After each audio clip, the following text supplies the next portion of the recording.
Hello friends, welcome to my channel Cook with Banu. இந்த video உங்களுக்கு பிடிச்சதுன்னா like பண்ணுங்க. இன்னும் நம்ம சேனலை சப்ஸ்கிரைப் பண்ணாம இருந்தீங்கன்னா சப்ஸ்கிரைப் பண்ணுங்க. கூடவே பெல் ஐகானையும் கிளிக் பண்ணுங்க. அப்பதான் நம்ம போடுற வீடியோஸோட நோட்டிஃபிகேஷன் உடனுக்குடனே உங்களுக்கு வரும். இன்னைக்கு ரொம்பவும் டிஃப்ரெண்ட்டான டேஸ்ட்டில் கிரீன் ஃபிஷ் மசாலா எப்படி செய்யலாம் அப்படிங்கிறத பார்க்க போகிறோம். இதோட அளவுகளை டிஸ்கிரிப்ஷனில் கொடுத்துருக்கேன், நோட் பண்ணிக்கோங்க. இதுக்கு மசாலா பேஸ் ரெடி பண்ணிக்கலாம். ஒரு மிக்ஸி ஜாரில் பச்சை மிளகாய், வெங்காயம், பூண்டு, இஞ்சி, புதினா, மல்லித்தலை ஆட் பண்ணிக்கோங்க. கூடவே சீரகம், கிராம்பு, மஞ்சள் தூள், உப்பு ஆட் பண்ணி ஃபைன் பேஸ்ட்டாக அரைச்சி எடுத்துக்கோங்க. இதை ஒரு பவுலில் ட்ரான்ஸ்ஃபர் பண்ணிக்கோங்க. கொஞ்சமாக எலுமிச்சம்பழச்சாறு ஆட் பண்ணிக்கோங்க.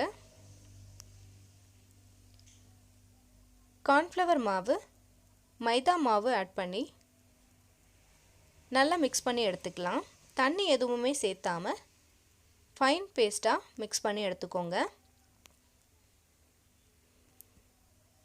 மிக்ஸ் பண்ணி வச்ச பேஸ்ட்டில் நம்ம க்ளீன் பண்ணி எடுத்து வச்சுருக்கிற மீன் பீசஸை ஆட் பண்ணிக்கலாம்.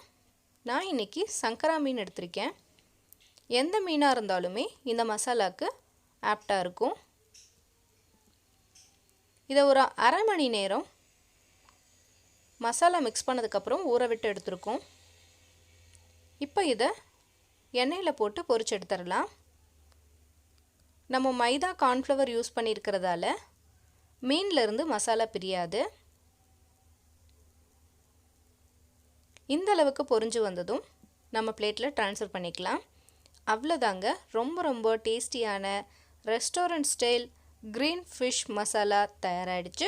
இதை நீங்களும் வீட்டில் ட்ரை பண்ணி பாருங்கள். இந்த வீடியோ உங்களுக்கு பிடிச்சிருந்ததுன்னா நம்ம சேனலில் லைக் பண்ணுங்கள், ஷேர் பண்ணுங்கள், சப்ஸ்கிரைப் பண்ணுங்கள். கூடவே பெல் ஐக்கானையும் கிளிக் பண்ணுங்கள். தேங்க்யூ.